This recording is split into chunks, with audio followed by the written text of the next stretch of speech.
ക്യാബിനും അതുപോലെ തന്നെ ഇച്ചിരി ഉള്ളിലേക്ക് നോക്കുവാണെങ്കിൽ കാണാൻ പറ്റും നമ്മുടെ സസ്പെൻഷൻ കണ്ടോ, അതെല്ലാം നമുക്ക് ഈ ഒരു നോഡോ ബ്രാക്കറ്റ് സിസ്റ്റത്തിലേക്കാണ് വെച്ചിട്ടുള്ളത്.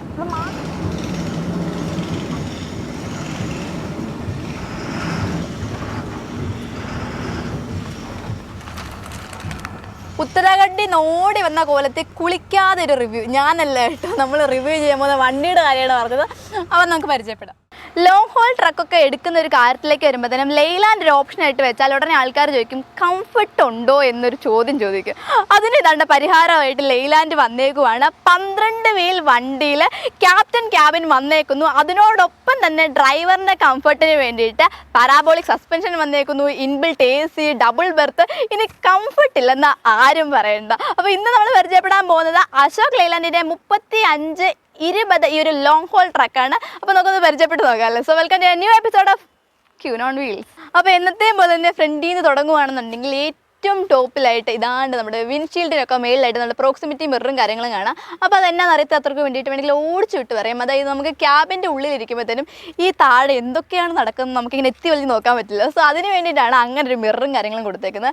അതിനുശേഷം നമുക്ക് താഴോട്ട് വരുവാണെങ്കിൽ നമ്മുടെ ലെയ്ലാൻഡിൻ്റെ വലിയ ലോഗോയും കാര്യങ്ങളും എല്ലാം കഴിഞ്ഞിട്ട് സത്യം പറഞ്ഞാൽ ഇതിനകത്ത് ഇങ്ങനെ നിങ്ങൾ കാണുന്ന കാര്യങ്ങളൊക്കെ എടുത്തു വരേണ്ട ആവശ്യമില്ല. അതുകൊണ്ട് നിങ്ങൾക്കറിയാത്ത കുറച്ച് കാര്യങ്ങളിലേക്ക് നമുക്ക് നേരെ കിടക്കാം. അതായത് നമ്മൾ ശരിക്കും ലെയ്ലാൻഡ് വണ്ടികളിലേക്ക് വരുമ്പോഴത്തേനും ഒരു പ്രശ്നമായിട്ട് പലർക്കും ഫീൽ ചെയ്തിട്ടുള്ളൊരു കാര്യം എന്ന് പറഞ്ഞാൽ ഈ വാഹനങ്ങളുടെ ഹൈറ്റാണ്. എസ്പെഷ്യലി ടിപ്പറിലേക്ക് വരുമ്പോൾ ക്രഷറിലൊക്കെ പോകുമ്പോഴത്തേനും ടോപ്പ് തട്ടുന്ന ഇഷ്യൂ ഒക്കെ വരും. അപ്പോൾ ടിപ്പറിനെ കൂടുതൽ ബാധിക്കുന്ന ഈ ഇഷ്യൂ ടിപ്പറിൽ മാത്രമായിട്ടല്ല പരിഹരിച്ചത്, ഈവൻ ലോങ് ഹോൾ ട്രക്കുകളിലും കൂടെ പരിഹരിച്ച് വിട്ടിട്ടുണ്ട്. എങ്ങനെ പരിഹരിച്ചു എന്ന് ചോദിച്ചാൽ അതിന് വേണ്ടിയിട്ട് ഇതേ കണ്ടു ഈ ഒരു നോഡോ ബ്രാക്കറ്റ് സിസ്റ്റം ഇതിനകത്ത് കൊണ്ടുവന്നു. അപ്പോൾ ഈ നോഡോ ബ്രാക്കറ്റ് സിസ്റ്റം വന്നതോടെ നമ്മുടെ ക്യാബിൻ മൗണ്ട് ചെയ്തേക്കുന്നത് ഇതിലാണ്. അപ്പോൾ നേരത്തെ എന്ന് പറഞ്ഞാൽ ഇത് വരുന്നതിന് മുന്നേ നേരിട്ട് നമ്മുടെ ഷാസിയിലോട്ട് മൗണ്ട് ചെയ്യുമായിരുന്നു. ഇപ്പം നമ്മുടെ ക്യാബിനും അതുപോലെ തന്നെ ഇച്ചിരി ഉള്ളിലേക്ക് നോക്കുവാണെങ്കിൽ കാണാൻ പറ്റും നമ്മുടെ സസ്പെൻഷൻ കണ്ടോ, അതെല്ലാം നമുക്ക് ഈ ഒരു നോഡോ ബ്രാക്കറ്റ് സിസ്റ്റത്തിലേക്കാണ് വെച്ചിട്ടുള്ളത്. അപ്പോൾ മാത്രമല്ല ഇതിന് കുറേ സവിശേഷതകൾ വരുന്നുണ്ട് കേട്ടോ.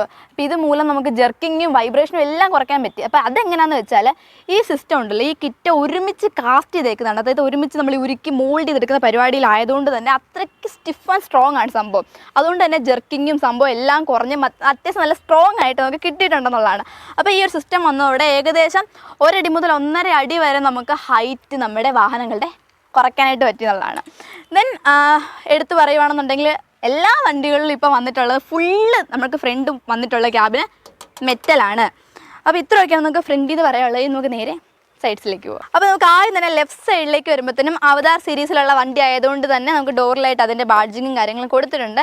പിന്നെ നമ്മുടെ സ്റ്റെപ്സിലേക്ക് വരുമ്പോഴത്തേനും ഇതുണ്ട്, നമ്മുടെ ലാസ്റ്റത്തെ ഈ സ്റ്റെപ്പ് മാത്രം ഹാങ്ങിങ് ആണ് വന്നേക്കുന്നത്. അപ്പോൾ ഇതിന് മുന്നേ ഞാൻ ഏതോ ഒരു അശോക് ലെയ്ലാൻഡിൻ്റെ തന്നെ വീഡിയോയിൽ പറഞ്ഞിട്ടുണ്ട് ഈ ലാസ്റ്റത്തെ സ്റ്റെപ്പ് ഹാങ്ങിങ് വെച്ചതിൻ്റെ കാര്യം. നമുക്ക് പല ഇങ്ങനെ ടെറൈനിലൂടെ പോകുമ്പോഴത്തേനും അടി തട്ടുന്ന എന്തെങ്കിലും ഒരു പ്രശ്നം ഉണ്ടായാൽ ഇത് സോളിഡായിട്ട് ഇങ്ങനെ കൊടുത്താൽ അത് ബെൻഡ് ആവാനായിട്ടൊക്കെ ചാൻസ് ഉണ്ടല്ലോ. ഇതാകുമ്പോഴത്തേനും ഹാങ്ങിങ് ആയിട്ട് സീനില്ല. ദെൻ നമുക്ക് നേരെ ടയേഴ്സിലോട്ട് പോവാം. അപ്പോൾ ടയറിലേക്ക് വരുമ്പോൾ തന്നെ നമ്മുടെ ടയർ സൈസ് വന്നിട്ടുള്ളത് 295/90/6/20 ഒരു ടയറാണ് വന്നിട്ടുള്ളത്. അപ്പോൾ കമ്പനി ഇപ്പോൾ നമുക്ക് അപ്പോളോയുടെ ടയറാണ് ഇട്ടേക്കുന്നത്. ദെൻ നേരെ നമ്മുടെ ടയറിൻ്റെ ബാക്കിലേക്ക് നോക്കൂ, നമുക്ക് സസ്പെൻഷൻ വന്നിട്ടുണ്ട്. ഓൾറെഡി ഞാൻ ഇൻട്രോയിൽ പറഞ്ഞു വെച്ചത് സംഭവമാണ് പറയുന്നത്. അതായത് നമ്മുടെ പാരാബോളിക് ആണ് കേട്ടോ, നമുക്ക് ഫ്രണ്ടും അതുപോലെ തന്നെ ഞാൻ ബാക്കിലേക്ക് പോകുമ്പോൾ കാണിച്ചു തരാം. ഇപ്പോൾ സസ്പെൻഷൻ വന്നേക്കുന്നത് അതുകൊണ്ട് തന്നെ അത്രയ്ക്ക് നമുക്ക് കംഫർട്ടായിരിക്കും ഡ്രൈവും കാര്യങ്ങളും.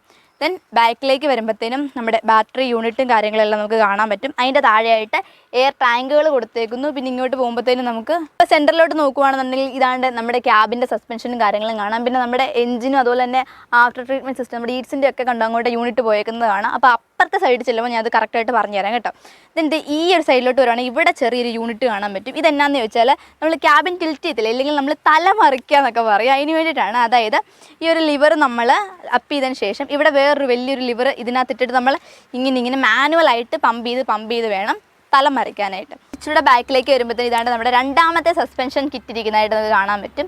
അത് കഴിഞ്ഞ് ഇങ്ങോട്ട് വരുമ്പോഴത്തേനും നമുക്ക് ഈ വണ്ടി നമുക്ക് വന്നേക്കുന്ന ട്വിൻ സ്റ്റിയർ ആണ് കേട്ടോ. അപ്പം നമുക്ക് ഈ ഒരു വണ്ടി എന്ന് പറഞ്ഞാൽ 26 അടിയുടെയാണ് വന്നിട്ടുള്ളത്. അപ്പം നമുക്ക് 24 അടിയിലും 26 അടിയിലും ട്വിൻ സ്റ്റിയറും വരുന്നുണ്ട്, നമ്മുടെ ലിഫ്റ്റ് ആക്സിലില്ലേ, അതായത് ഇങ്ങനെ ടയർ ഇങ്ങനെ പൊങ്ങി വരുന്ന സംഭവം അതും വന്നിട്ടുണ്ട്.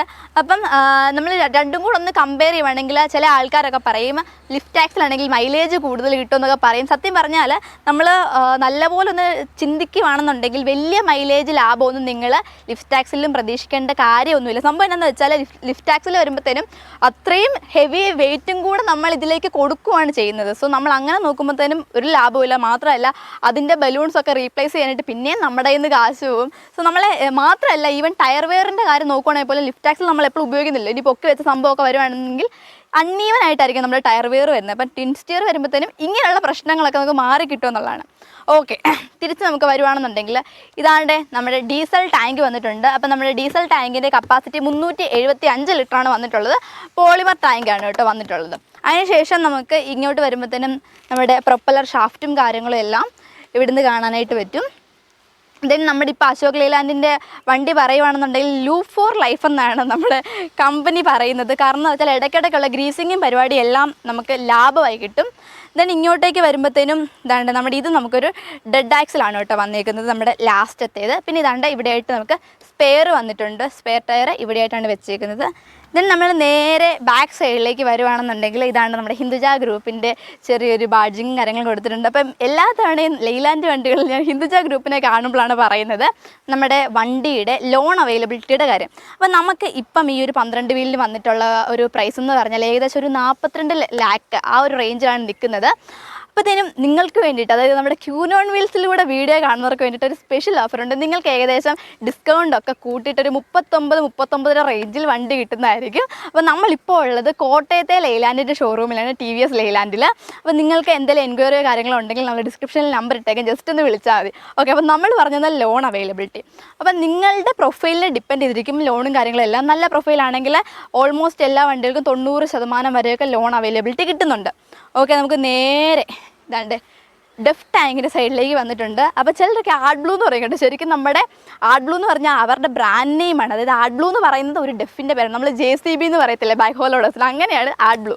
ഓക്കെ, അപ്പോൾ നമ്മുടെ ഡെഫ് ടാങ്കിൻ്റെ കപ്പാസിറ്റി ഇവർ കൂട്ടി. നേരത്തെയൊക്കെ 24 വന്നുകൊണ്ടിരുന്നിടത്ത് ഇപ്പം 48, അതായത് ഇരട്ടിയാക്കിയിട്ടുണ്ട്. മാത്രമല്ല ഇപ്പം നമുക്ക് ഡെഫിൻ്റെ കൺസപ്ഷൻ നോക്കുകയാണെന്നുണ്ടെങ്കിൽ ഒരു 100 ലിറ്റർ ഡീസലിന് നമുക്ക് 3.5 ലിറ്ററേ നമുക്ക് ഡെഫിൻ്റെ കൺസപ്ഷനും വരുന്നുള്ളൂ. ഈ ഒരു സൈഡിലേക്ക് വരുമ്പോൾ ഇതാണ് നമ്മുടെ ഈഡ്സിൻ്റെ യൂണിറ്റ് ഉണ്ട്. അതിലേക്ക് നമ്മുടെ ആ ഒരു ഫൈനൽ പൈപ്പ് വന്നേക്കുന്നുണ്ട്. അതിൻ്റെ ലെങ്ത് മാക്സിമം ഷോർട്ട് ആക്കിയിട്ടുണ്ട്, നല്ല എഫിഷ്യൻ്റ് ആയിട്ടുള്ള തെർമൽ മാനേജ്മെൻറ്റിന് വേണ്ടിയിട്ട്. പിന്നെ ഈഡ്സിൻ്റെ യൂണിറ്റിലേക്ക് വരുമ്പോഴത്തേനും IEGR എന്ന് പറഞ്ഞ ടെക്നോളജിയാണ് ഇപ്പോൾ നമ്മുടെ ലെയ്ലാൻഡ് എല്ലാ വണ്ടികളിലും ഉപയോഗിച്ച് വരുന്നത്. അതായത് നമ്മുടെ പഴയ EGR-ഉം അതുപോലെ തന്നെ SCR-ഉം, അതായത് എക്സോസ് ഗ്യാസ് റീസർക്കുലേഷനും സെലക്റ്റീവ് കാറ്റലിറ്റിക് റിഡക്ഷനും എല്ലാം കൂടെ കമ്പൈൻ ചെയ്തിട്ട്, അതായത് അതിനുണ്ടായിരുന്ന പോരായ്മകൾ, അതായത് ഫ്യൂൽ എഫിഷ്യൻസിയെ ബാധിക്കുക, അതുപോലെ തന്നെ EGR 130 താഴെ, അതായത് 130 ഹോഴ്സ് പവറിന് താഴെ ഉപയോഗിക്കാൻ പറ്റും, SCR 130 മുകളിൽ ഉപയോഗിക്കാൻ പറ്റും. ഇങ്ങനെയുള്ള പോരായ്മകളെല്ലാം കൂടെ കമ്പൈൻ ചെയ്തിട്ട് ഒരു പ്രശ്ന പരിഹാരം പോലെ അവർ കൊണ്ടുവന്നാണ് IEGR അഥവാ ഇൻ്റലിജൻറ്റ്. അതായത് EGR-ൻ്റെ ഫ്രണ്ടിൽ ഒരു ഇൻ്റലിജൻറ്റ് ഇട്ടു, അതായത് ഇച്ചിരി ഇൻ്റലിജൻറ്റ് ആയിട്ടുള്ള സിസ്റ്റം എന്ന് കാണിക്കാനായിട്ട്. അപ്പോൾ അങ്ങനെ വന്നപ്പോൾ തന്നെ നമുക്ക് ഏകദേശം ഇപ്പം നമ്മുടെ ലെയ്ലാൻഡിൻ്റെ 130 HP മേളിലോട്ടുള്ള എല്ലാ വണ്ടികൾക്കും അപ് ടു 400 ഹോഴ്സ് പവർ വരെ അവരെല്ലാ വണ്ടിയിലും ഉപയോഗിക്കുന്നത് ഈ ഒരു IEGR ടെക്നോളജിയാണ്. ദെൻ നമുക്ക് എഞ്ചിൻ്റെ സൈഡിലോട്ട് പോവുകയാണെന്നുണ്ടെങ്കിൽ, അപ്പം പേര് കേട്ടപ്പോൾ നിങ്ങൾക്ക് മനസ്സിലായി കാണും 3520 എന്നുള്ള ഈ വണ്ടിയുടെ പേര്. അപ്പോൾ ഇതിന് മുന്നേ നിങ്ങളെ ഞാൻ വണ്ടിയുടെ പേര് വെച്ചിട്ട് അതിൻ്റെ ടണ്ണേജും അതുപോലെ തന്നെ അതിൻ്റെ ഹോഴ്സ് പവർ എത്രയാണ്, ആ ഹോഴ്സ് പവർ വെച്ചിട്ട് അതിൻ്റെ എഞ്ചിൻ എങ്ങനെ കണ്ടുപിടിക്കുന്നതൊക്കെ ഞാൻ പറഞ്ഞായിരുന്നു. സംഭവം ഇത്രേ ഉള്ളൂ, സിമ്പിളായിട്ട് പറഞ്ഞുതരാം. ഇതുണ്ട്, ഇവിടെയായിട്ട് നമ്മുടെ ആ ഒരു ബാഡ്ജിങ് കൊടുത്തിട്ടുണ്ട് 3520. അപ്പോൾ ഇങ്ങനെയുള്ള 4 ഡിജിറ്റിൽ ആദ്യത്തെ 2 ഡിജിറ്റ് എന്ന് പറഞ്ഞാൽ ഇതിൻ്റെ ഗ്രോസ് വെഹിക്കിൾ വെയിറ്റ്, അതായത് 35 ടണ്ണാണ് ഈ ഒരു 12 വീലിൻ്റെ ഗ്രോസ് വെഹിക്കിൾ വെയിറ്റ് വരുന്നത്. അതിന് ശേഷം വരുന്ന 2 ഡിജിറ്റ് എന്ന് പറഞ്ഞാൽ 20 അല്ല ഇപ്പോൾ കൊടുത്തിട്ടുള്ളത്, അതായത് 200 ഹോഴ്സ് പവറാണ് ഇതിന് വരുന്നത്. ഇനി ഇവിടെ നിങ്ങൾ ആലോചിച്ച് നോക്കി, 25 ആണെങ്കിൽ അത് 250 HP പോകും. അതുപോലെ തന്നെ ഇനി ഇത് വെച്ചിട്ട് നമുക്ക് എങ്ങനെ എഞ്ചിൻ കണ്ടുപിടിക്കാം. അപ്പം 200 എന്ന് പറഞ്ഞാൽ അതൊരു H സീരീസ് എഞ്ചിനായിരിക്കും, അഥവാ ഹിനോ എഞ്ചിനായിരിക്കും. അപ്പോൾ തന്നെ ഇതാണ്ട് 200 നമുക്ക് വന്നിട്ടുള്ളത്. അപ്പോൾ ഇതൊരു H സീരീസ് വാഹനമാണ്. അപ്പോൾ നമുക്ക് നോർമലി 250 കാണുവാണെങ്കിൽ അത് പ്രോബബ്ലി ഒരു A സീരീസ് എഞ്ചിനായിരിക്കും. ഇനി നമുക്ക് നേരെ ക്യാബിൻ്റെ ഉള്ളിലേക്ക് നോക്കാം. അപ്പോൾ നമ്മുടെ ക്യാബിൻ്റെ അകത്തേക്ക് വരുമ്പോഴത്തേനും ഭയങ്കര നമുക്ക് കയറുമ്പോഴേ തോന്നുന്നത് അയ്യോ എന്നാ ഇടയാന്ന് നമ്മൾ പറയത്തില്ലേ, അതാണ് തോന്നുന്നത്. ഇപ്പം ഞാൻ ഏറ്റു നിൽക്കുവാണ്, ഇത് കണ്ടോ അത്യാവശ്യം നല്ല ഹെഡ് റൂം ഉണ്ട്. അപ്പോൾ എനിക്ക് വലിയ പൊക്കമൊന്നുമില്ല, പക്ഷേ എന്നാലും ഒരു ഏകദേശം ഒരു 5.5 അടി വരെ ഉള്ള ആൾക്കും ഇതിനകത്ത് അത്യാവശ്യം തലമുട്ടാതെ നിൽക്കാനുള്ള ഒരു ഹെഡ് റൂമും കാര്യങ്ങളും ഉണ്ട്. പിന്നെ സത്യം പറഞ്ഞ് ഇതിൻ്റെ അകത്തേക്ക് വരുമ്പോഴത്തേനും മൊത്തത്തിൽ നമ്മൾ ലെയ്ലാൻഡിൻ്റെ ക്യാബിനോട് നമുക്ക് നേരത്തെ ഉണ്ടായിരുന്ന ഒരു സങ്കല്പം ഉണ്ടല്ലോ, ലെയ്ലാൻഡ് ക്യാബിൻ എന്ന് പറയുമ്പോൾ നമ്മുടെ മനസ്സിൽ വരുന്ന ഒരു ഐഡിയയെ മാറിപ്പോവാണ് ഇത് കാണുമ്പോഴത്തേനും. കാരണം ടോട്ടലി അവർ മാറ്റിയിട്ട് ഒരു പക്ക ഒരു എന്താണ് ഈ ഒരു ലോങ് ഹോളിലേക്ക് വരുമ്പോഴത്തേനും നമ്മുടെ ഇതിലുള്ള ഒരു പ്രീമിയം സെറ്റപ്പിലേക്ക് വേണമെങ്കിൽ നമ്മുടെ വണ്ടീനെ ഒന്ന് അപ്ഗ്രേഡ് ചെയ്തു എന്ന് തന്നെ നമുക്ക് പറയാൻ പറ്റും. ഇനി നമുക്ക് ഓരോന്നായിട്ട് എടുത്തെടുത്ത് നോക്കാം എന്തൊക്കെയാണ്. അപ്പോൾ നമുക്ക് എല്ലാം ഇങ്ങനെ എടുത്തെടുത്ത് ഞാൻ പറയുന്നില്ല, കാര്യം ഇതിന് മുന്നേയും പറഞ്ഞ പോലെ തന്നെയാണ് ക്ലസ്റ്ററും കാര്യങ്ങളും എല്ലാം വന്നിട്ടുള്ളത്. അതുകൊണ്ട് തന്നെ ഞാൻ അങ്ങനെ എടുത്ത് പറയുന്നില്ല, മറിച്ച് നമ്മുടെ ഈ ഒരു 12 വീലിലേക്ക് വന്നപ്പോൾ തന്നെ എന്തൊക്കെയാണ് പ്രത്യേകതകൾ, സ്പെഷ്യാലിറ്റികളെന്ന് മാത്രം നമുക്ക് ഓടിച്ച് വിട്ടു നോക്കാം. അപ്പോൾ ആദ്യം തന്നെ പറയേണ്ടതെന്ന് പറഞ്ഞാൽ ഇതിനകത്ത് ഇൻബിൽട്ട് AC വരുന്നുണ്ട്. അപ്പോൾ തന്നെ നമ്മൾ ലോങ് ഒക്കെ പോവുകയാണെന്നുണ്ടെങ്കിൽ നമുക്കറിയാം, പ്രത്യേകിച്ച് ഒരു കൊമേഴ്ഷ്യൽ വാഹനം ഓടിക്കുമ്പോഴത്തെ ആൾക്കാർക്ക് അറിയാൻ പറ്റും അതിനകത്ത് AC ഫീച്ചർ എത്രമാത്രം ഇമ്പോർട്ടൻ്റ് ആണ്. അപ്പോൾ നമുക്ക് നോർമലി AC ഫീച്ചർ വന്നില്ലെങ്കിൽ നമ്മൾ ഇത് വണ്ടി എടുത്തിട്ട് വെളിയിലൊക്കെ കൊണ്ടുപോയി ചെയ്യേണ്ടി വരും. അപ്പോൾ ഇതിപ്പോൾ ഇൻബിൽട്ട് AC വന്നു, അതിൻ്റെ കാര്യമൊക്കെ പക്ക ഓക്കെ. മാത്രമല്ല ഇനി ലോങ് പോകുമ്പോഴത്തേനും നമ്മളെ സപ്പോർട്ട് ചെയ്യാനായിട്ടുള്ള വേറൊരു കാര്യമാണ് ഇതാണ്ട് നമുക്ക് ഡബിൾ ബെർത്തും കാര്യങ്ങളും വന്നിട്ടുണ്ട്. അതായത് നമ്മുടെ ഡ്രൈവറിൻ്റെ കൂട്ടത്തിൽ ഒരാളൂടെ പോകുമല്ലോ, ഒരു കോ ഡ്രൈവറൂടെ പോകുമല്ലോ. അപ്പം അങ്ങനെ 2 പേർക്കും ഒന്ന് റെസ്റ്റ് എടുക്കാനായിട്ടുള്ള പ്രൊവിഷനായിട്ട് നമുക്ക് ഡബിൾ ബെർത്തും കാര്യങ്ങളും എല്ലാം കൊടുത്തിട്ടുണ്ട്. അപ്പം അതിലെ ഇടയും ഞാൻ ജസ്റ്റ് ഒന്ന് നിങ്ങളെ ഒന്ന് കിടന്ന് കാണിച്ചു തരാം, ജസ്റ്റ് എന്തേരെ ഇടയൊക്കെ ഉണ്ടെന്ന്. ഓക്കെ, അപ്പം നമ്മുടെ ആദ്യത്തെ ബെർത്ത് നോക്കുകയാണെന്നുണ്ടെങ്കിൽ അത്യാവശ്യം എത്ര അടി വരെയുള്ള ആൾക്ക് കിടക്കാൻ പറ്റുമെന്ന് എനിക്കറിയത്തില്ല. അതായത് ഞാൻ കിടന്നു കഴിഞ്ഞാൽ ഇനിയും ഇതുണ്ട്, ജസ്റ്റ് ഇവിടെ വരെ വരുന്നുള്ളൂ, ഇനിയും അങ്ങോട്ടേക്ക് ഇത്രയും ഇട ബാക്കി കിടക്കുകയാണ്. അത് അത്യാവശ്യം നല്ല ഹൈറ്റുള്ള ആൾക്കും സുഖമായിട്ട് നമുക്ക് കിടക്കാൻ പറ്റും. പിന്നെ ഇതിൻ്റെ മുകളിൽ കയറാനായിട്ട് ഞാൻ റിസ്ക് എടുക്കുന്നില്ല, എനിക്ക് പാടായതുകൊണ്ട്. ഇതാണ്ട് മുകളിലായിട്ട് നമുക്ക് റൂഫ് ലാമ്പും കാര്യങ്ങളും കൊടുത്തിട്ടുണ്ട്. ഇപ്പോൾ ഇതാണ്ട് ഓക്കെ. ദെൻ നമ്മുടെ ഈ ഒരു ടോപ്പിലോട്ട് നോക്കുവാണെങ്കിൽ ഇത് കണ്ടോ, ഇഷ്ടം പോലെ സ്റ്റോറേജ് സ്പേസും കാര്യങ്ങളും കൊടുത്തിട്ടുണ്ട് കേട്ടോ. ഇതൊക്കെ ജസ്റ്റ് ഡമ്മി വെച്ചേക്കുന്നതാണ്. ഇത് നമ്മുടെ ഫസ്റ്റ് എയ്ഡിൻ്റെ ബോക്സ് വന്നിട്ടുണ്ട്. ഇവിടെ മാത്രമല്ല കേട്ടോ, നമുക്ക് നോർമലി വരുന്ന പോലെ ഡിവൈഡായിട്ടൊക്കെ നമുക്ക് ഗ്ലോ ബോക്സും കാര്യങ്ങളും ഒക്കെ വന്നിട്ടുണ്ട്. ഇവിടെ കുറച്ച് സ്റ്റോറേജ് സ്പേസും പിന്നെ ഈ മുകളിലായിട്ട് ടോപ്പിൽ കൊടുത്തിട്ടുള്ള ചെറിയൊരു സ്റ്റോറേജ് ഏരിയയിൽ നമുക്ക് ചെറിയൊരു ഗ്രിപ്പിന് വേണ്ടിയിട്ടൊരു മാറ്റിട്ടുണ്ട്. അപ്പം വേണമെങ്കിൽ നമ്മൾ ഫോണൊക്കെ വെക്കുമ്പം ഇങ്ങനെ തെന്നിപ്പോവാതെ ഗ്രിപ്പ് ഉള്ളതുകൊണ്ട് അവിടെ അങ്ങ് ഇരുന്നോളും അങ്ങനെ. ദെൻ നമുക്ക് സെൻറ്ററിലേക്ക് വരുവാണെന്നുണ്ടെങ്കിൽ ചാർജിങ് ഔട്ട് ഉണ്ട്. നമുക്ക് 12-ൻ്റെയും 24-ൻ്റെയും ചാർജിങ് ഔട്ടുകൾ വന്നിട്ടുണ്ട്. അതിൻ്റെ താഴെയായിട്ട് നമ്മുടെ OBD പോർട്ട് കാണാം. ഇനി ഈ ഒരു സൈഡിലേക്ക് നോക്കുകയാണെന്നുണ്ടെങ്കിൽ അശോക് ലെയ്ലാൻഡിൻ്റെ തന്നെ സിസ്റ്റവും കാര്യങ്ങളും വന്നിരിക്കുന്നതായിട്ട് കാണാൻ പറ്റും. പിന്നെ നമ്മുടെ ഫാനിൻ്റെ ഉണ്ടോ, ഫാൻ സ്പീഡും അത് AC സ്വിച്ചും കാര്യങ്ങളെല്ലാം വന്നിട്ടുണ്ട്. പിന്നെ ഈ സ്വിച്ചുകൾ ഞാൻ ഇതിന് മുന്നേ പരിചയപ്പെടുത്തിയിട്ടുണ്ട്. അതായത് നമ്മുടെ റീജനറേഷൻ ഉണ്ടല്ലോ, ഇപ്പോൾ റീജനറേഷൻ നടക്കുകയാണെന്നുണ്ടെങ്കിൽ അതിനെ താൽക്കാലികമായിട്ടൊന്ന് സ്റ്റോപ്പ് ചെയ്യാനായിട്ട് ഇൻഹിബിറ്റ് എന്ന് പറഞ്ഞ സ്വിച്ച് ഉപയോഗിക്കുന്നു. ആ സ്റ്റോപ്പ് ചെയ്ത റീജനറേഷനെ പിന്നെ ഒരു നല്ല സ്ഥലം കിട്ടുമ്പോഴത്തേനും പുനരാരംഭിക്കാനായിട്ട് നമ്മളിതാണ്ട് ഈ സ്റ്റാർട്ട് കൊടുക്കുന്നു. പിന്നെ ഇത് നമ്മുടെ എൻജിൻ ബ്രേക്കിൻ്റെ ആണ് കേട്ടോ, ഇല്ലെങ്കിൽ നമ്മൾ എക്സോസ്റ്റ് ബ്രേക്ക് എന്ന് പറയും. പിന്നെ ഹസാർഡിൻ്റെ, ബാക്കിയെല്ലാം നമുക്ക് ഡമ്മി വെച്ചേക്കുന്നു.